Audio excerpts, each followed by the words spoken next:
What's going on, guys? Welcome back to Airohz Archery. If you guys are new to the channel, go check out the videos that we already have posted. We have 3 or 4 of them up. Go check those out. It'll be huge for the channel. I appreciate all the support you guys have given us so far, whether it be here on the YouTube channel, giving us likes, subscribing, hitting the notification bell, or whether you guys have checked out the Airohz Archery Instagram page. If you guys ever have any questions or comments, you can leave them here on the page, or you can also check them or post them rather and ask the questions on Instagram. We will help you as often as we can. That is why we are here, to answer any questions that anyone has, and we will try to answer them to the best of our ability. So today we are going to talk about arrows in specific, top to bottom, left to right. I'm going to try to keep this shorter. We might get a little bit carried away because there is a lot to cover, as there is with anything in the hunting world or archery world. So let's get right into it. So in front of me, guys, I have a standard carbon arrow. This is a Black Eagle Outlaw. And we can talk about the arrow in specific a little bit later, but first I want to talk about the topics that I want to cover based on just a generic arrow and what those mean. So first we're going to talk about length. So length is the front to back measurement of the arrow. I have a 28-inch draw length bow. I'm shooting a 26.5-inch arrow out of it. Yes, the draw length is longer than the arrow is. Common misconception, people think that they have to make sure that they're shooting a 28-inch arrow out of a 28-inch draw length setup bow. That is incorrect. You don't have to do that. It is actually a lot more fun for me now that I know that you don't have to do that. I'm shooting a shorter arrow, so I have more speed. I am shooting a lighter, less stiff spine, which also helped me in performance too, because it keeps my overall weight of the arrow down. So I get more speed out of it as well there. And it's just a lot more comfortable to have a shorter arrow and not have a bunch of extra overhang on the edge of my my bow. So length is very important, and keep that in mind because it's going to help the efficiency, accuracy, and speed of your bow. Those are 3 huge pros with no cons to just making sure that you have a perfectly set up arrow for your setup. So best thing I can recommend when we're talking about length, when you guys go to get arrows, talk to your bow tech, see what they recommend, and watch videos like this on YouTube if you don't have anyone else to talk to, and they can recommend a length that you should have for your bow setup. I don't like much more than about thumbnail length, which I have there, out past the shelf on my compound bow at all. On any bow with the arrow, I think that's a perfect measurement. Still get enough room to keep your broadhead out here in front of your hand. And it works just fine as far as accuracy, efficiency, and speed go. So that's length. Next thing we're going to talk about, and we're going to jump right into, is going to be the diameter of the arrow. So diameter of the arrow is the circumference of the arrow and the thickness of the arrow shaft. This is a 6.5 millimeter, which is called a standard millimeter arrow. We've talked about this a little bit before in some of the previous videos. You have a 6 millimeter, you have a 5 millimeter, and you have a 4 millimeter.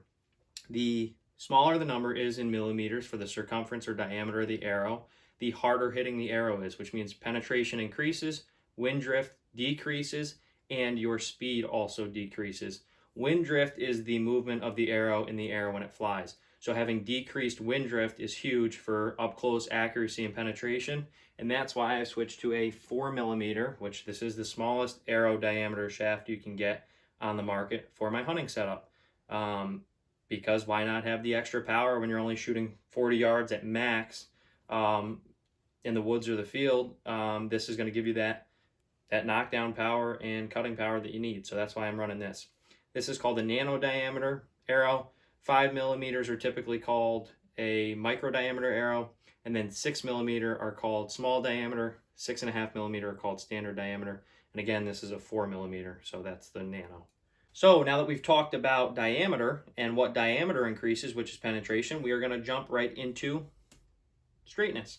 So straightness is the number, which typically on Black Eagles, I don't know about other arrows, usually they're all pretty much stamped now from what I've seen and what I've been told. There's 2 numbers here, and one of those numbers, usually the second number, is straightness. So it says 0.005. That number is the millimeters, or the nearest millimeter that this arrow has been milled down to as far as being straight. So this is a 0.005 to the millimeter straightness, or that's what they've milled it down to. So there's a couple of different measurements. Straightness is one of those things you don't really have to be too particular about, because unless you really know what you're after, this is not something that beginners really need to know, but I wanted to touch on it so people that see it know what they're talking about and know what that's there for. Typically, there's 3 measurements. There's 0.006 straightness, there's 0.003 straightness, and there's 0.001 straightness. Some brands will do 0.005 like this, or a 0.0025, I think it is. The lower that last number is, so being 0.005, the lower the third number is the straighter the arrow is. So a 0.001 shaft is going to run you a lot more money per shaft. So say if this was $8.99 a shaft, that might be $10.99 to $11.99 a shaft because it's that much straighter. It's laser cut finer. So make sure you guys look for that when you're buying arrows, because if you're looking at the same 2 arrows on the shelf, but one's $20 more than the other, chances are that one is a higher straightness and a much finer cut, laser cut shaft if it's carbon. So that's where that little extra money increase is coming from there. So pay attention to that. Next, we're going to talk about the number that comes before it, if it's typically stamped on the arrow. That is, in this case, a 400. That is the spine. Spine, I talk to a lot of people about spine, and they think it is the weight of the arrow. That is incorrect. That is the next measurement we're going to talk about. Spine is actually the flexibility of the arrow, and that is how it's rated. So spine, when we look at 400, this is a 400 spine arrow. Typically, a 400 spine arrow can get you anywhere from 54 pounds, let's say, all the way up until almost 66 pounds, depending on what your draw length is. When you guys buy a box of arrows, on the back of the box of arrows, there should be a scale. It's going to have 3 things on it. The type of cam that you have on your bow, single cam, it should say medium cam or hard cam, one of those 3 typically. And it's going to ask you what your draw length is, and it's going to ask you what your spine on your arrow is. You're going to cross-reference all of those that you know, so you're going to have to do some digging if you don't know off the top of your head. You're going to cross-reference all of those. So say if my bow is a 28-inch draw length setup bow, and it's at, I think I remember it's at 65 right now. I have it turned down a little bit. You're going to take 28 pounds, or 28-inch draw length on the side. You're going to come over to 65 pounds under whatever cam you are, and that's going to tell you what spine of arrow you need. So you just like a chart, you're going to just come together, find the spine that you need. And for me, I needed a 400 spine for the setup that I'm running. That will give you the correct amount of flex in the air to be accurate with your arrow. If you get too stiff of a spine, which means your spine is meant for a way heavier poundage than you have on your bow, that spine is going to fly like absolute crap. Same way if you go the other way. If you get a spine that is too light for the poundage that you're shooting, if you get a spine that's meant for 20 or 30 pounds and you're shooting it off of a bow that's shooting 65 pounds, it is going to fly like crap. However, they're going to fly different. If you're shooting a light spined arrow off of a heavy poundage bow, this thing is going to be all over the place. It's going to be flexing, it's going to be warping in the air, and if you were to take a video in slow motion, that's what you would see.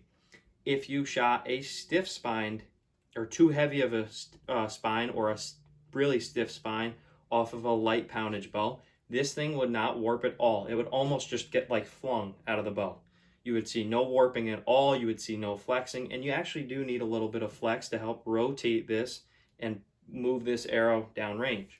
So spine is probably the most important measurement you can take away from here, other than length.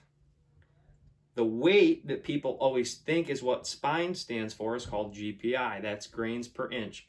Grains per inch means from front to back, if I have a 28-inch arrow, grains per inch you're going to find on the arrow as well, or on the box. In this case, I believe this one's 8.1. So you take 28 inches of arrow times 8.1. That will give you the total weight in grains of the arrow with nothing on it, meaning no vanes, no knock collar, and no insert. Then you would take a scale and you would measure each one of these individual components. Let's say the insert weighs 15. Let's say the knock typically weighs 12.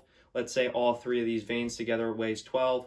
12 and 12 is 24 plus 8, that's 32 grains, plus 11, or 28 times 8. You would add all those measurements up. That would give you the total weight of your arrow, and then you would throw a 100 grain broadhead on it, or field point, and you would just add that. That would give you your total arrow weight of everything on here. so you know exactly what your bow is shooting off of the riser, so you know the weight. You can get a more accurate speed if you throw it through a chronograph. You can figure out. So basically, I know I'm talking about a lot here, but that's going to narrow down what you have coming out of your arrow. So if anyone ever asks, you can tell them the weight. You could always go get it measured in feet per second to see exactly what your bow is shooting your exact arrow setup at, which can be very helpful as well. So that's grains per inch. Grains per inch. That means every inch there's 8.1 grains of weight on this arrow. So that's what that is. And the only other thing I wanted to talk to you guys about is just the generic components of the arrow. So again, nock, collar. Nock, this is where you attach to the string. This is where it connects, and this is the driving force, or the thing that helps propel the arrow forward. Nock collar is common on Carbon Expresses. It's just to help keep this nock secure in there. Some arrows don't have it. Vanes are plastic. Fletchings are usually feather or styrofoam, depending on what you go with. This is the cresting again. The cresting is just a wrap, which you can also buy if it doesn't have on here, like the ones that I bought from Lancaster Archery and put on myself. And you have your insert at the end here, which is what your broadhead or your field point threads into. Now, this is an all carbon arrow. This is not an all carbon arrow. You have three types of arrows. You have typically three types of arrows, I should say, that are common in the world today. All carbon, all aluminum, or this arrow, which is both. This is a carbon core arrow wrapped in aluminum. So this is what Easton calls a full metal jacket. So it's a carbon arrow with aluminum jacket on the outside, and it's small diameter. So the penetration on this, because it weighs so much more than this arrow and it has a smaller diameter, this arrow will out-penetrate this arrow by probably that much, if I had to guess. This, so you're getting a lot more penetration. This is a great hunting arrow, but this will probably go farther without you having to draw to the moon to get it there. So say if you wanted to do a 100-yard shot, this would probably be the better arrow. However, this weighs more, so this is going to have less wind drift. It's going to have more weight, so it can't be pushed around. Well, guys, I covered just about everything that I wanted to cover. I know I talked about a lot. I know I talked a little bit faster than I typically do. Wanted to get this video out there so you guys didn't have to sit here for 20 minutes.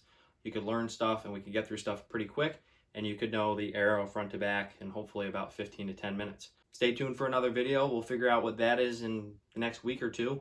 Hopefully have that one up, and we'll just keep chugging along with these videos until it gets a little bit warmer outside and we get the camera situation fixed.